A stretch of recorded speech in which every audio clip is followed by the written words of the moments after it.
Segundo livro de Samuel, capítulo 11. Davi e Batseba. Na primavera seguinte, época do ano em que os reis costumavam sair para a guerra, Davi mandou que Joabe, os seus oficiais e o exército israelita fossem atacar os inimigos. Eles venceram os amonitas e cercaram a cidade de Rabá, mas Davi ficou em Jerusalém. Uma tarde, Davi se levantou, depois de ter dormido um pouco, e foi passear no terraço do palácio. Dali viu uma mulher muito bonita tomando banho. Aí ele mandou que descobrissem quem era aquela mulher e soube que era Batseba, filha de Eliã e esposa de Urias, o heteu. Então Davi mandou que alguns mensageiros fossem buscá-la. Eles a trouxeram e Davi teve relações com ela. Batseba tinha justamente terminado seu ritual mensal de purificação. Ela voltou para casa e depois descobriu que estava grávida e mandou um recado a Davi contando isso. Davi mandou então esta mensagem a Joabe: "Mande que Urias, o heteu, venha falar comigo." E Joabe obedeceu. Quando Urias chegou, Davi perguntou a ele se Joabe e as tropas estavam bem e como estava indo a guerra. Depois disse a Urias: "Vá para casa e descanse um pouco." Urias saiu e Davi mandou levar um presente à casa dele. Mas Urias não foi para casa. Em vez disso, dormiu no portão do palácio junto com os guardas do rei. Quando Davi soube que Urias não tinha ido para casa, perguntou-lhe: "Você acaba de voltar depois de ter ficado fora muito tempo. Por que não foi para casa?" Urias respondeu: "Os homens de Israel e de Judá estão longe, na frente de batalha, e a arca da aliança está com eles. O meu comandante Joabe e os seus oficiais estão acampados ao ar livre. Como poderia eu ir para casa, comer e beber e dormir com a minha mulher? Juro por tudo o que é sagrado que nunca poderia fazer isso."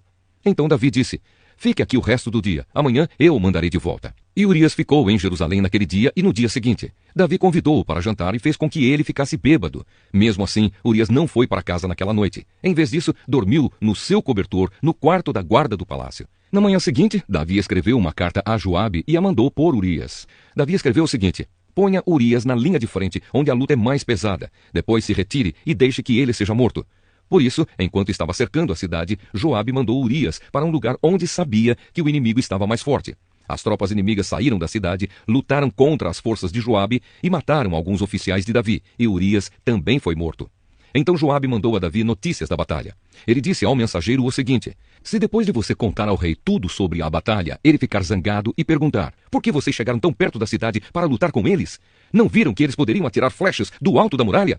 Vocês não lembram como Abimeleque, filho de Jerubessete, foi morto? Foi na cidade de Tebes, onde uma mulher atirou de cima da muralha uma pedra de moinho e o matou. Então por que vocês chegaram tão perto da muralha?' Se o rei perguntar isso, responda: 'Urias, seu oficial, também foi morto.'" Então o mensageiro foi e disse a Davi o que Joabe tinha mandado. O mensageiro disse assim: "Os inimigos eram mais fortes do que nós e saíram para fora da cidade para lutar em campo aberto. Mas nós os forçamos a voltar para o portão da cidade. Então eles atiraram flechas do alto da muralha contra nós e alguns dos seus oficiais foram mortos. E o seu oficial Urias também morreu."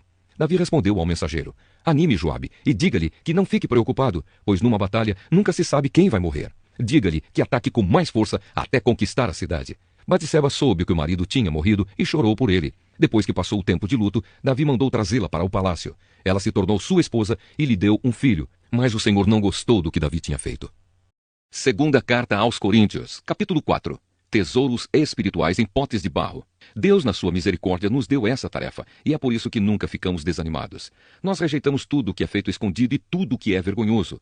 Não agimos de má fé, nem falsificamos a mensagem de Deus. Pelo contrário, agimos sempre abertamente, de acordo com a verdade, e assim as pessoas têm uma boa impressão de nós que vivemos na presença de Deus.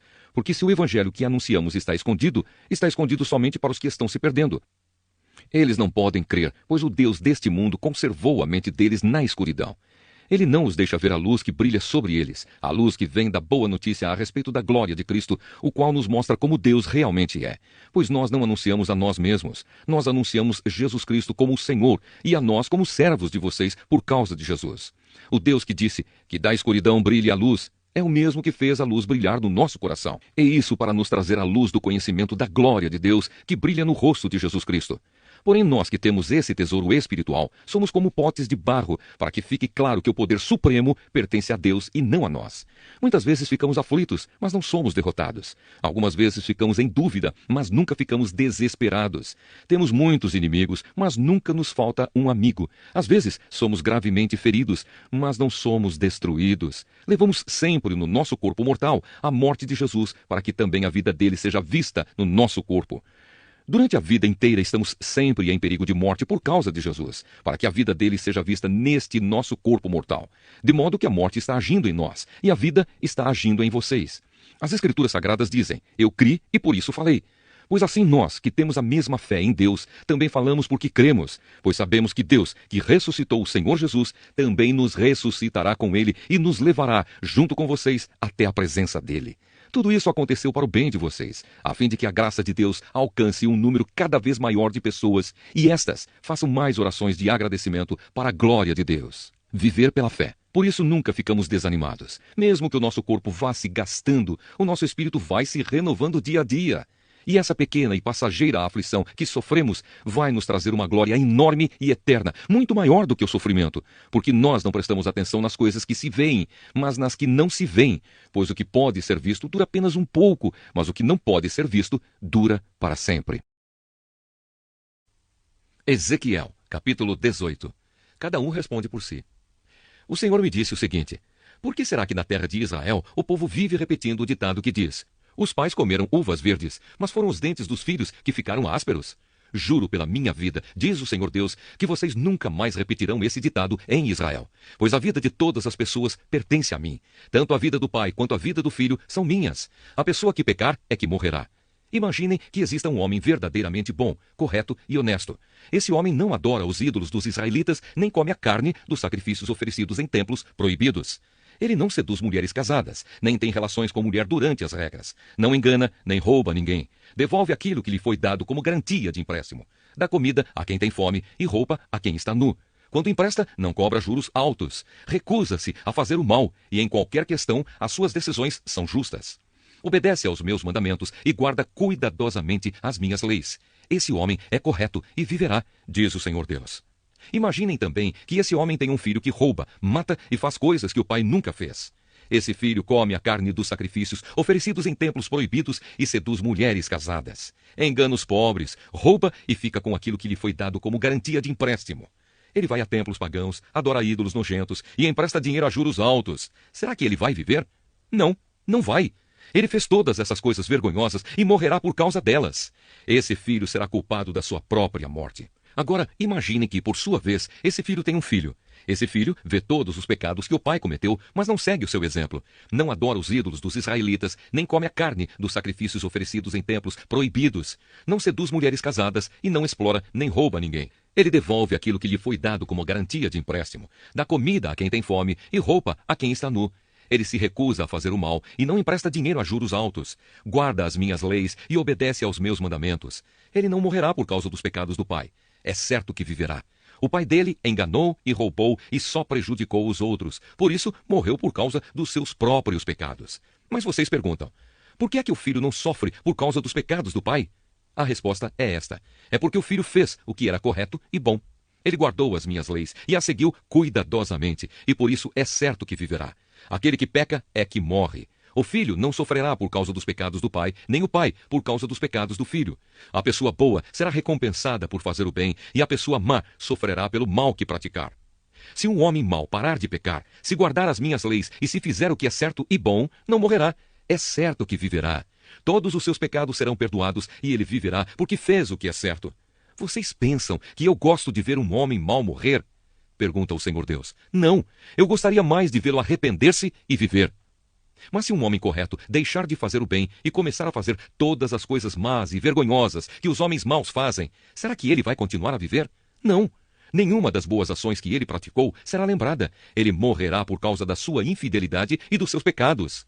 Mas vocês dizem, o que o Senhor faz não está certo. Escutem aqui, israelitas. Vocês pensam que o meu modo de fazer as coisas não está certo? Pois o modo de vocês é que não está. Quando um homem direito para de fazer o bem e começa a fazer o mal, e então ele morre por causa do mal que praticou. Quando um homem mau para de pecar e faz o que é certo e bom, ele salvou a sua vida. Ele compreendeu o que estava fazendo e deixou de pecar. Por isso, é certo que ele não vai morrer, mas continuará a viver. E vocês, israelitas, dizem, o que o Senhor faz não está certo. Vocês pensam que o meu modo de fazer as coisas não está certo, não é? Pois é o modo de vocês que não está. Agora eu, o Senhor Deus, estou dizendo a vocês, israelitas, que vou julgar cada um pelo que tem feito. Arrependam-se de todo o mal que estão praticando e não deixem que os seus pecados os destruam. Abandonem todo o mal que vem fazendo e criem dentro de vocês mesmos um coração novo e uma mente nova. Israelitas, por que vocês querem morrer? Eu não quero que ninguém morra, diz o Senhor Deus. Portanto, parem de pecar e vivam.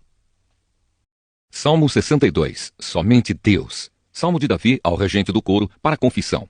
Somente em Deus eu encontro paz, é dele que vem a minha salvação. Somente ele é a rocha que me salva, ele é o meu protetor e eu nunca serei derrotado. Até quando todos vocês atacarão um homem que é mais fraco do que uma cerca derrubada? Vocês somente querem tirá-lo do seu lugar de honra. Vocês gostam de mentir, dizem coisas boas a respeito dele, mas no coração o amaldiçoam. Somente em Deus eu encontro paz, e nele ponho a minha esperança. Somente ele é a rocha que me salva. Ele é o meu protetor, e eu não serei abalado. A minha salvação e a minha honra dependem de Deus. Ele é a minha rocha poderosa e o meu abrigo. Confie sempre em Deus, meu povo. Abram o coração para Deus, pois ele é o nosso refúgio. Os seres humanos, tanto os pobres como os ricos, são inúteis. São somente um sopro. Se fossem colocados na balança, não pesariam nada. São mais leves do que um sopro. Não confiem na violência, nem esperem ganhar alguma coisa com o roubo. Ainda que as suas riquezas aumentem, não confiem nelas. Mais de uma vez tenho ouvido Deus dizer que o poder é dele e o amor também. Tu, ó Senhor, recompensas cada um de acordo com o que faz. Salmo 63. Sede espiritual. Salmo de Davi, escrito quando estava no deserto de Judá. Ó Deus, Tu és o meu Deus. Procuro estar na Tua presença. Todo o meu ser deseja estar contigo. Eu tenho sede de Ti, como uma terra cansada, seca e sem água. Quero ver-te no templo. Quero ver como és poderoso e glorioso. O Teu amor é melhor do que a própria vida, e por isso eu Te louvarei. Enquanto viver, falarei da Tua bondade e levantarei as mãos a Ti em oração. As Tuas bênçãos são como alimentos gostosos. Elas me satisfazem e por isso canto alegremente canções de louvor a Ti. Quando estou deitado, eu lembro de Ti. Penso em Ti a noite toda, porque sempre me tens ajudado. Na sombra das Tuas asas eu canto de alegria. A Tua mão direita me segura bem firme e eu me apego a Ti. Porém, aqueles que me querem matar descerão para o mundo dos mortos. Eles serão mortos na batalha e os corpos deles serão comidos pelos animais selvagens. Mas o rei se alegrará porque Deus lhe dá a vitória. Os que fazem promessas em nome de Deus se alegrarão, mas a boca dos mentirosos será fechada.